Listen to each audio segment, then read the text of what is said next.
John Summers is the motoring historian. He was a company car thrashing technology sales rep that turned into a fairly inept sports bike rider. Hailing from California, he collects cars and bikes built with plenty of cheap and fast, and not much reliable.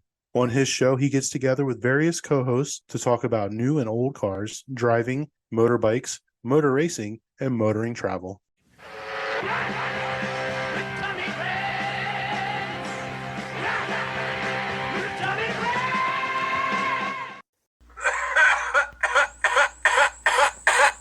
Well, sadly, we can't, can we? Because of copyright. But obviously, well, not obviously, because you might be listening to this at any point in time, but Ozzy recently died. The Prince of Darkness. The face of heavy metal.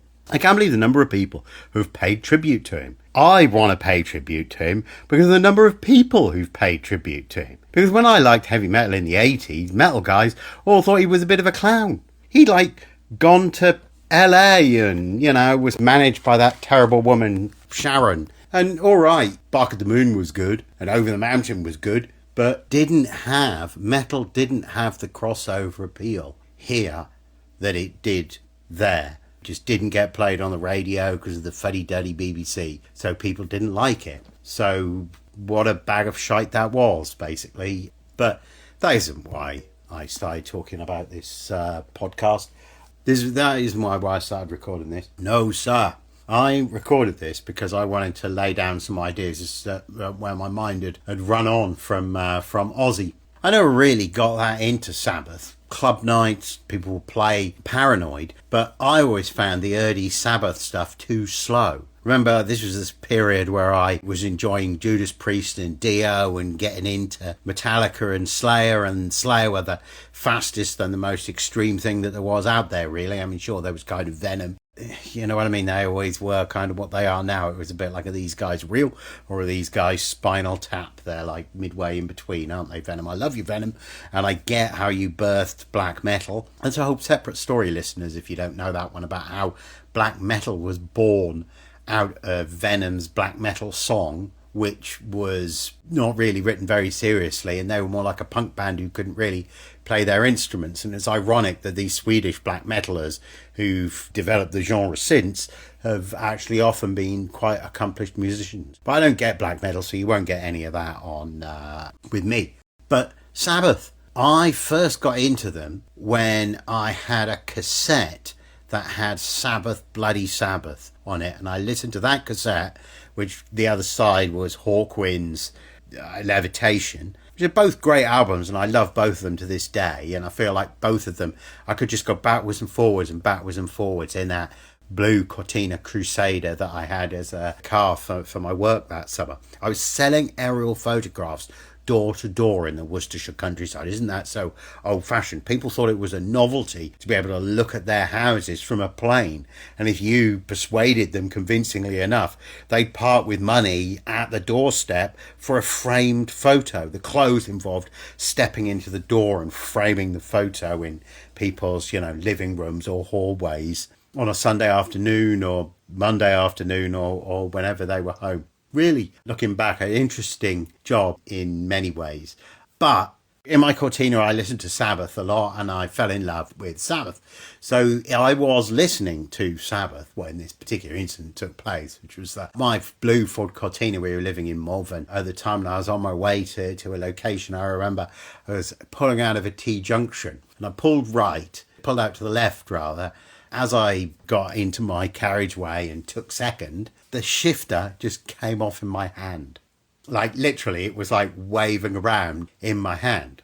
I can't remember whether the car was in first gear or in second gear, but either way, luckily, we were on a downhill.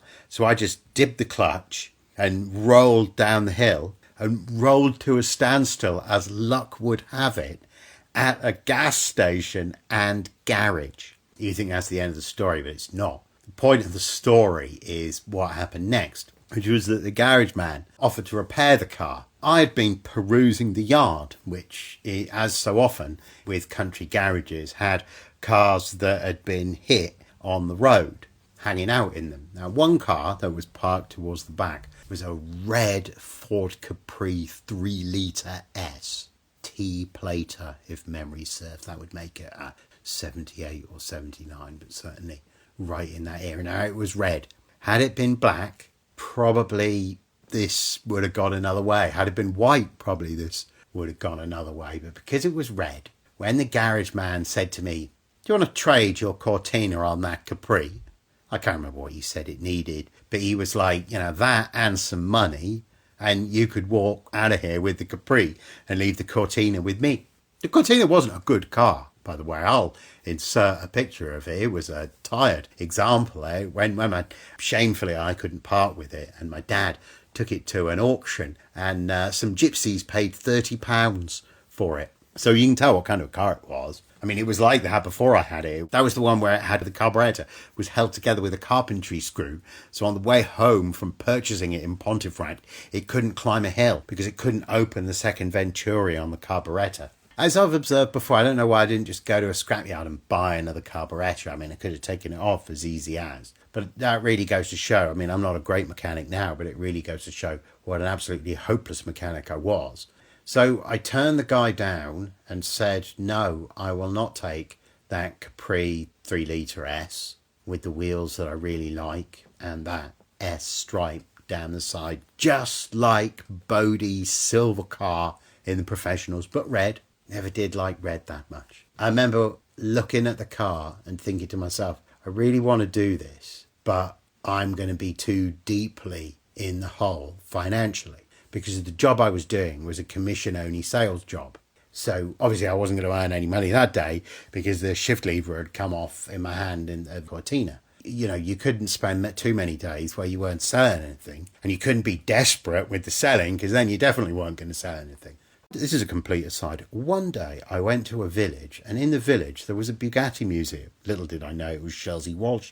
Little did I know it was the Bugatti Society. However, the bloke who was in there got talking to me, and although they weren't open, I went in. So long before the Pebble Beach era, long before I ever knew about anything other than, well, I don't know, whatever I was excited about when I was a whippersnapper of 21 Capri 3 litres and Subaru Imprezas, and it was before motorcycles, I should say, at that time. But I remember at that time being blown away by the craftsmanship of the Bugatti Straight 8. I remember leaving being like, I get it. Like, I went away with my mind being blown, feeling like this was the best day at work ever, even though I'd not earned a penny, because I just probably tried to sell this bloke an aerial photograph of the bottom of Shelsey Walsh, or I can't even remember which hill climb it is. So, yeah. So I didn't take the Capri 3-litre S. I bitterly regret not taking the Capri 3-litre S now at the age of 51. I recently saw one cross the auction block, and it made me think of the car. It was not long after Ozzy himself had passed, and I was like, I still want to say, right, he was a showman, but it was really Lemmy. There was the spirit of rock and roll. It was really Lemmy. I think I'm going to leave it there. Actually, I'm not, because that's only 10 minutes, isn't it? So I'm going to pivot onto my second thought. I don't think Nissan's going to make it. It's hard to say.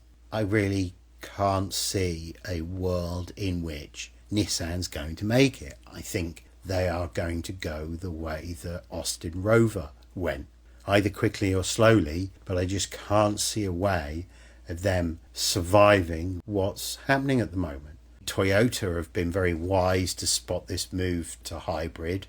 Everyone else is scurrying back to making gas motors as fast as they can, so that they do.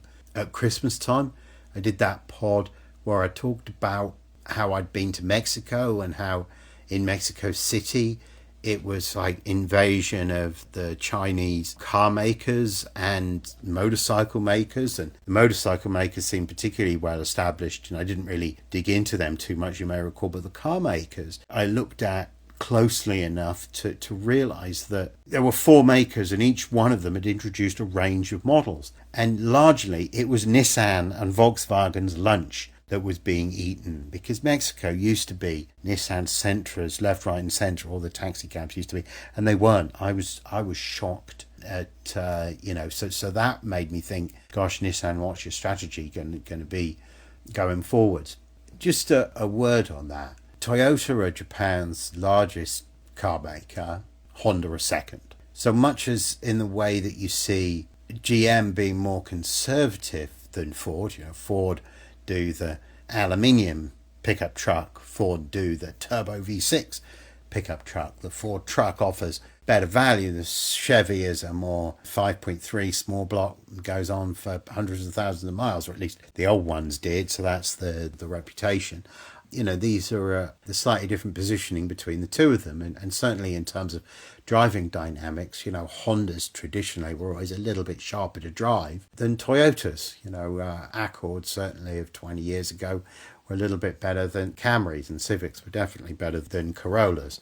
And the reliability, it was there or thereabouts, wasn't it? Because certainly Honda made a great engine, but, the paint wasn't all there. But I'm fallen down a rat hole of comparing those two makers. The point is, Nissan's not in the conversation. That's the point here.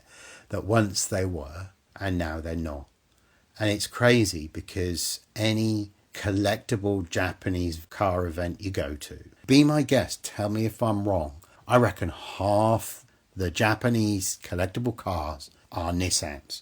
Not Toyotas, not Hondas, but Nissans. So that means that if they do go away, or if they become, a badge engineered BYD or a sub-brand of Toyota or something like that, if that does happen, we've lost the best of the Japanese in terms of creativity. So let's stop and think about that, where we are with that. Look, the Skyline was the first time a Japanese car had done something that couldn't be found as a reference point in something that had existed in Europe or America before. So by that, I mean that sure, the Skyline looked at what the Porsche Turbo was doing and said, let's be better than that. But it was also different from that, wasn't it? It was also had its own kind of swagger, and that's why they call them Godzilla. Their right to it meant that, they came from Japan and dominated, I think. But to me, it always felt like here was an expression of something purely Japanese. But with Nissan, it's deeper than that, isn't it? It's the S14s, the Silvias, what you might have got as Nissan 200s in your market, or as 180s. They came with different noses and tails on them, and different engines and wheels and trims and all of that. But the point is, the S14 platform, the Silvia platform, is the basis of more drift cars than any other. It's it's the Escort Mark II adrift, isn't it? Let's frame it like that. There's the Z cars as well, isn't there? There's the 240Z, which, yes, you can say, it's a bit like a Jaguar E-Type and a bit like a Ford Mustang. Or no, that was the Celica. That was like the Ford Mustang. But no, the point is, that Japanese thing, it brought the best of what Jaguar were doing to a package that was very affordable and reliable and reached people that couldn't have otherwise accessed and enjoyed that kind of straight $6,000 touring car. Mark Gammy, who's not on the pod now, bloody well should be really, more than 100,000 miles, 150,000 miles in a Nissan 350Z, still got the same clutch. And it's Gammy. So he's not been that gentle with it. There were a lot of motorway miles there, but there were also a couple of Nürburgring track days in there, a couple of other track days, at circuits around England. And the company car miles was through the winter, salt roads, original clutch, all original body panels. He did ding a wheel on it once when he span it. We talked about that on another pod. But yeah, there is a breadth and depth to what Nissan did. The Z31 300ZX, the Z32 300ZX, that twin turbo one. I personally feel like of all Japanese collector cars, everyone knows the Hakosuka Skyline. I like the Ken Mary one. I like them because I knew them from rallying when it was like the 180 SSS or something like that. That's what they called them. I didn't realise that they did a Skyline race version of it. I have an exquisite Japanese model of one that's on Go Watanabes, which is like knockoff American racing torque thrust kind of, or what we would call Minolite kind of, not torque thrust, Minolite kind of wheels. I'll include a photo of that car. Sincerely hope I'm wrong, but I feel like I've been here before, and I feel like I wanted to hold up my hand and say, Nissan, the engine's on fire and the plane is diving for the ground, and I can't see you guys dealing with this Chinese EV invasion. These guys, they're just going to eat your lunch, and I just don't see anywhere for you guys to run. Sorry. Thank you, Drive Through.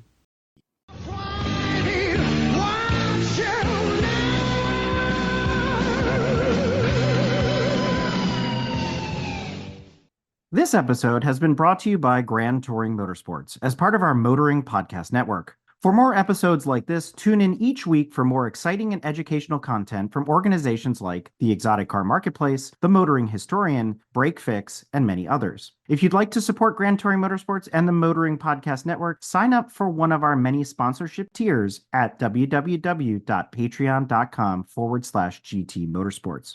Please note that the content, opinions, and materials presented and expressed in this episode are those of its creator, and this episode has been published with their consent. If you have any inquiries about this program, please contact the creators of this episode via email or social media as mentioned in the episode.